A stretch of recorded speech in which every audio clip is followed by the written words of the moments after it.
mensagem que nós lemos em Romanos, capítulo de número 8, verso de número 28, se o Léo pudesse reproduzir aqui para a gente esse texto novamente, de que todas as coisas cooperam para o bem daqueles que amam a Deus. Todas as coisas cooperam para o bem daqueles que amam a Deus. Muitas vezes nós interpretamos esse texto como que se todas as coisas fossem favoráveis a nós. E nem sempre são. E não é isso que o texto quer dizer. O texto, quando ele fala que todas as coisas cooperam para o bem, o que é o bem? O bem não é o estabelecimento da nossa vontade, mas é o estabelecimento da vontade de Deus sobre a nossa vida. E a principal vontade de Deus sobre a nossa vida está no versículo posterior. Coloca o verso número 29 para mim, por favor. Olha lá. Porque dantes conheceu, também os predestinou para serem conformes à imagem de seu Filho Jesus. Então, resumindo o verso 28 e o 29, significa assim: todas as coisas cooperam para que eu e você, que amamos a Deus, sejamos cada dia mais parecidos com Jesus. Tudo o que acontece na nossa vida, Deus permite, a fim de que nós sejamos moldados à imagem do Filho de Deus. Ele é o nosso exemplo, Ele é a quem nós devemos seguir, somos seus discípulos, e nós precisamos entender isso, que Deus nos ama, e por nos amar, Ele quer que nós sejamos parecidos com Jesus. Então, diante dessa perspectiva do texto, nós entendemos que todas as coisas cooperam para esse propósito, para que sejamos cada vez mais parecidos com Cristo Jesus. Não é tudo coopera favoravelmente, no sentido de eu alcançar os meus objetivos pessoais. Não, tudo coopera para o bem daqueles que amam a Deus, a fim de que nós sejamos parecidos com Cristo Jesus. E não há nada, irmãos, mais nobre e mais e nada melhor nesse mundo do que ter um coração parecido com o de Cristo Jesus. Olhar a vida, enxergar a vida, viver essa vida na perspectiva do reino de Jesus. Essa é a melhor riqueza que um ser humano pode alcançar na vida, é viver de acordo com a vontade do Senhor. De maneira que, às vezes, nós ficamos em xeque, não é? Quando, por exemplo, o Rogério, domingo passado, estava lá junto com a Lidiane, como que isso pode colaborar? Às vezes pode vir no nosso coração, para o bem. Por que Deus permitiu que isso acontecesse? Que bem é esse? Mas aí nós devemos lembrar, por meio do Espírito Santo, olha, o Senhor está nos colocando nessa situação a fim de que nós possamos ser mais parecidos com Cristo, sermos mais confiantes em Deus, sermos o nosso coração mais dependentes do Senhor, de maneira que Deus está trabalhando na nossa vida, seja por meio das alegrias e das gargalhadas, seja por meio das lágrimas, o Senhor está trabalhando em nós para o nosso bem, para o nosso crescimento, para que sejamos a imagem do Filho de Deus e alcancemos a vontade de Deus para as nossas vidas. Às vezes nós esquecemos que Deus também, na pessoa de Jesus Cristo, passou por dor e sofrimento, choro e lágrimas. Ele também passou. Aliás, irmãos, nós vivemos um tempo do triunfalismo, né? Como que se nós não somos mais seres humanos e não temos o direito de sofrer. Eu estava até brincando com a Kátia essa semana, né? A gente não tem o direito mais de sofrer. Quando a gente fica meio triste por causa de alguma coisa, nós somos seres humanos e às vezes as coisas não saem como a gente pensava e a gente fica triste. É normal. Mas nós vivemos um tempo tão estranho que a gente não tem nem o direito de ficar triste mais. A gente está triste assim, ganhou, fica triste não, se levanta. Eu estava até brincando com a Cátia, às vezes dá vontade de dizer, deixa eu ficar triste um pouco. Deixa eu ficar triste, deixa eu chorar. Não é? Por que a gente tem que sempre falar para o outro parar de chorar? Não, a Bíblia não fala para, assim, vocês que são discípulos de Jesus Cristo, sai pelo mundo falando para as pessoas que estão chorando, parar de chorar. É isso que Jesus fala? Chorai com os que choram, alegrai-os com os que se alegram. O que Jesus está dizendo? Olha, seja misericordioso, tenha um coração empático em relação às questões humanas. Nós somos seres que choram. Aliás, quando estamos em um momento de choro, a melhor coisa que tem a fazer é chorar. Falamos de luto aqui, não é? Uma das coisas mais inconvenientes que tem, chegar para um familiar enlutado e dizer, não chora não, fica tranquilo, está na presença, não, como não vai chorar? Você não chora, estou triste junto com você. Conte com nossas orações, para que o Senhor possa consolar vossos corações. Aliás, irmãos, quando vocês estiverem passando por tribulações, se tiver vontade de chorar, chora. O choro limpa a alma, as lágrimas tiram de dentro de nós as coisas ruins, os lixos da alma, e coloca para fora, chora, porque a Bíblia fala que bem-aventurado os que choram, porque eles serão consolados. Então não tenhamos medo como cristãos, não tenhamos medo da morte, não tenhamos medo da cruz, não tenhamos medo da dor, não tenhamos medo do sofrimento. Antes, façamos como Davi no Salmo de número 23, ainda que eu ande pelo vale da sombra da morte, eu vou firme, eu vou passar firme por esse vale. Por quê? O Senhor está comigo. Se é para chorar, vamos chorar. Se é para rir também, vamos sorrir.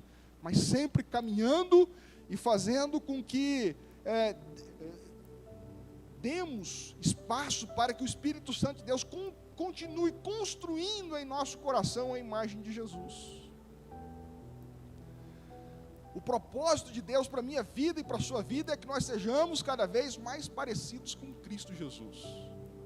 Não é que nós sejamos triunfalistas, sempre ganhar, sempre vencer, sempre dar certo aos nossos projetos. Não é bem assim. Mas diante dos acertos e dos desacertos da vida, dos ganhos e das perdas que são naturais da vida, o nosso coração sempre esteja abundante no Senhor, esteja firme no Senhor, esteja alegre com a alegria eterna que vem da parte do Senhor, e o nosso coração ancorado em Jesus, que é a nossa salvação. Tem uma história que eu li em um livro, eu queria contar para vocês, é bem rapidinha, e é muito legal essa história, porque ela mostra que às vezes aquelas coisas que a gente acha que é ruim na nossa vida, na verdade é aquilo que é a oportunidade talvez de Deus estar nos levando para uma outra situação, ou nos privando de um mal maior, e às vezes nós não paramos para perceber sobre isso. Por isso que a Bíblia fala que em tudo devemos dar graças, porque Deus está no comando de todas as coisas. Antes de eu ler essa história, por exemplo, a Cátia mesmo teve uma história interessante, que num momento muito difícil que ela estava sozinha em Londrina, ela já era viúva junto com seu filho pequeno, trabalhando, e numa situação difícil, ela precisou ir num banco, e na fila do banco ela viu uma senhorinha, né, uma japonesa, né, falando sobre leilão de apartamentos lá em Londrina, leilão de casas do banco. E aí ela chegou aleatoriamente, estava lá numa situação ruim no banco, ela ouviu essa mulher falando, e ela perguntou para essa mulher, viu, mas como que é esse negócio de leilão, de banco, de casas de pessoas que estão endividadas, o banco toma e leiloa, né? Como que é isso? E a mulher explicou mais ou menos para isso, e essa foi a grande oportunidade da vida dela, que através dessa situação, desses leilão, ela conseguiu os seus primeiros imóveis, e ela continuou trabalhando com essas coisas. Então, às vezes, a gente está num lugar achando que estamos ali por algo ruim, mas se nós tivermos o nosso coração atento, irmãos, sabendo que Deus está no controle de todas as coisas, aquele momento que Deus nos levou naquele ambiente, talvez seja um ambiente que Deus queria que nós estivéssemos, para que nós alcancemos o propósito dele na nossa vida. Eu lembro aqui de José do Egito, lembra?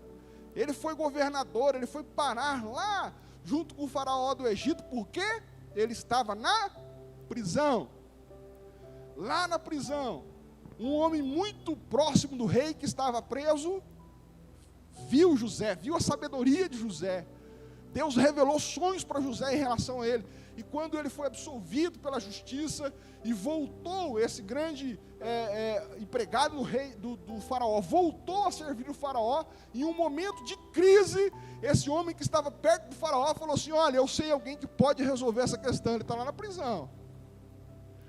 Se José não tivesse passado pela prisão injustamente, talvez o enredo não seria o mesmo.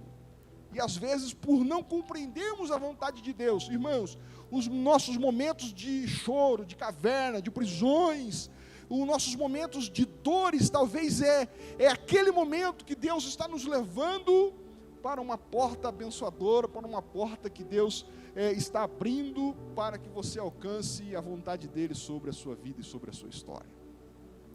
Por isso que não podemos desprezar nenhum momento da vida, nem os mais difíceis, aqueles momentos, Deus está no controle. E essa história diz o seguinte, que um fazendeiro chinês, na verdade o fazendeiro pode ser qualquer um, mas aqui diz chinês, tinha um cavalo que o ajudava a arar os campos.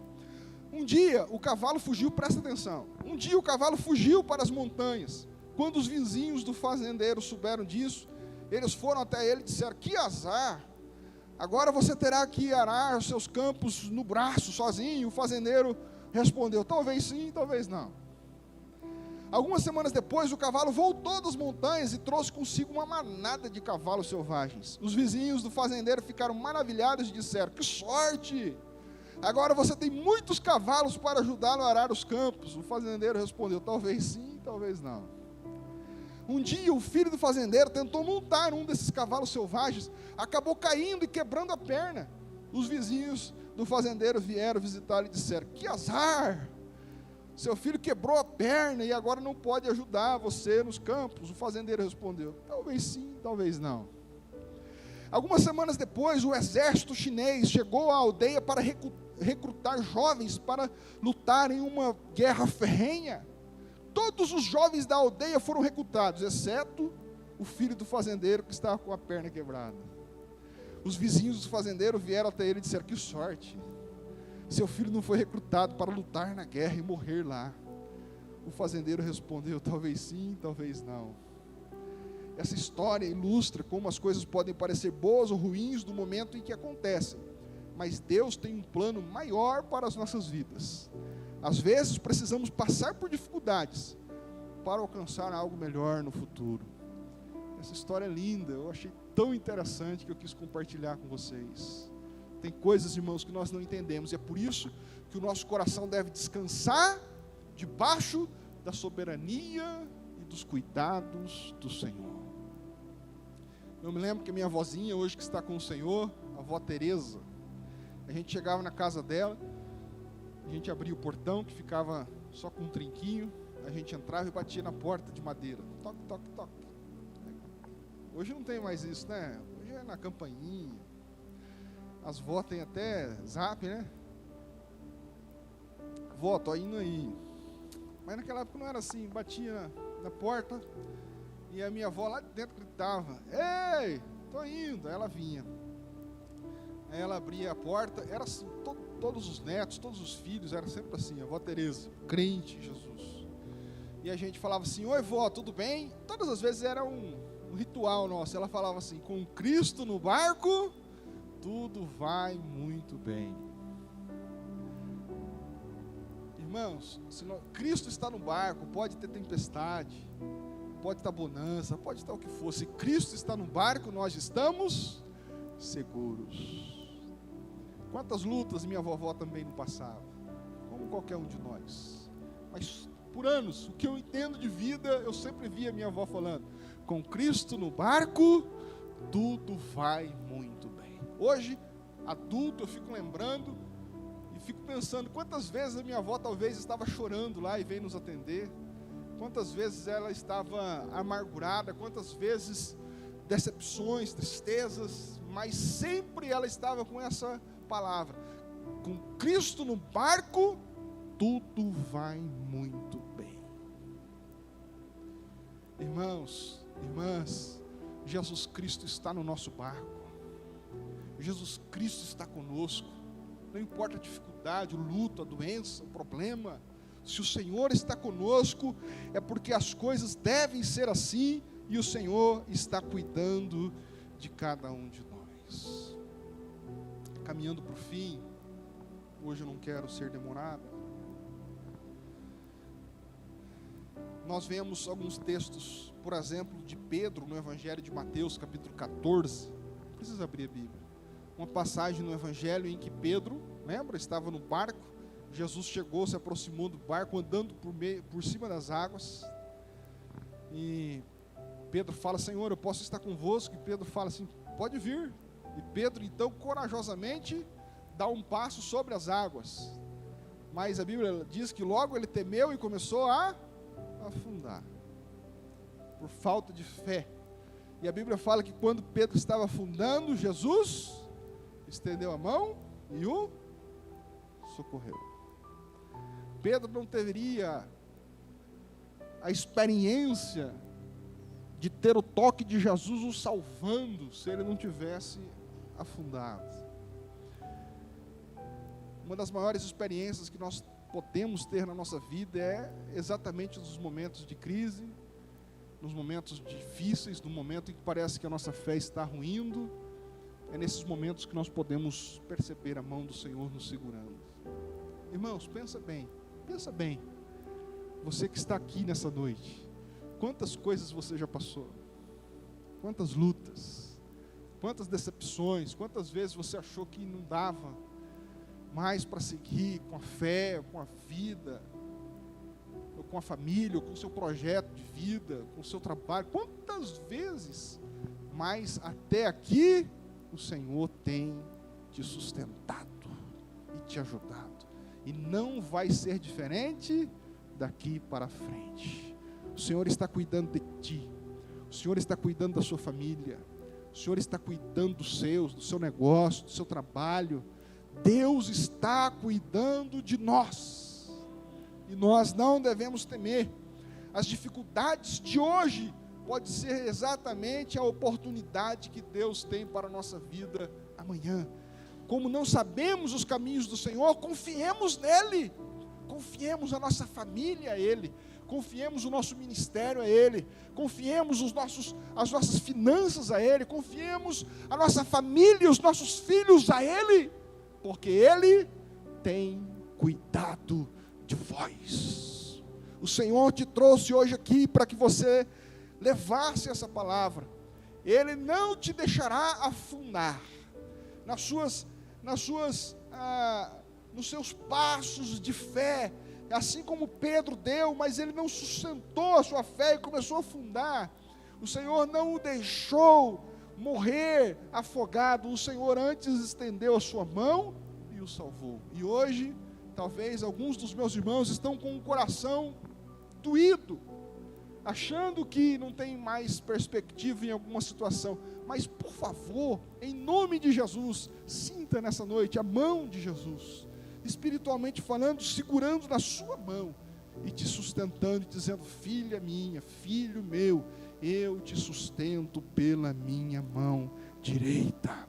Você não vai afundar, você não vai naufragar, a sua família não vai se perder, porque eu sou o Senhor, o seu Deus. Outros exemplos na Bíblia, eu já falei aqui de José. Ele foi jogado no poço, foi preso. Tudo isso era o processo de Deus para que ele pudesse chegar a ser governador do Egito. O Senhor está trabalhando com você, está trabalhando o seu coração, o seu caráter, a sua vida, para que você seja mais dependente, você seja mais próximo do Senhor.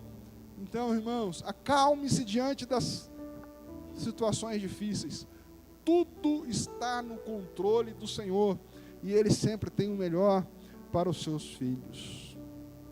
Pedro, Jó, ou melhor, José, e por fim queria lembrar também de Jó. A Bíblia nos diz, lá no livro de Jó, no primeiro capítulo, a partir do verso número 13, não sei por que é a partir do verso número 13, né? Sugestivo. A partir do versículo número 13, tudo começa a acabar na vida de José, ou melhor, de Jó. Os animais começaram a morrer, vieram os ladrões e roubaram tudo que ele tinha, e tudo começou a acabar na vida dele. Tudo começou a acabar, tirar da vida dele, a sua saúde foi tirada, tudo foi roubado de Jó, a partir do verso 13. Mas a Bíblia nos conta toda a narrativa do livro de Jó, e Jó sofrendo angústias, dificuldades, e os amigos, né, assim como os vizinhos aqui do texto ilustrativo que eu li, os vizinhos, os amigos, sempre com uma opinião, sempre olhando a circunstância apenas pela circunstância, porque não conhece os planos do Senhor, mas Jó firme, sabendo que Deus estava no controle de todas as coisas. Até a mulher de Jó não aguentou, irmãos. E eu já vi muitas pregações, pessoas descendo a lenha na mulher de Jó. Lembra o que ela falou para Jó? Ô Jó, amaldiçoa o teu Deus e morre. Já vi muito pregador, tá vendo? Que mulherzinha safada. Ela... Irmão, pensa no coração dessa mulher. Acabou tudo na vida dela. Não é fácil. Pensa em você. Aquela lutinha que você passou esses dias atrás, você já não vai mais na igreja. Agora imagina a mulher de Jó. O que essa mulher passou? Chegou uma hora que o coração dela não aguentou, irmãos. Não aguentou. Ela falou para Jó, até querendo privá-lo de sofrimento. Ela disse assim, no seu estado de angústia profunda, e de incredulidade, e de tristeza, e de abandono de Deus, ela olha para o seu marido e fala, amaldiçoa o teu Deus, e morre de uma vez.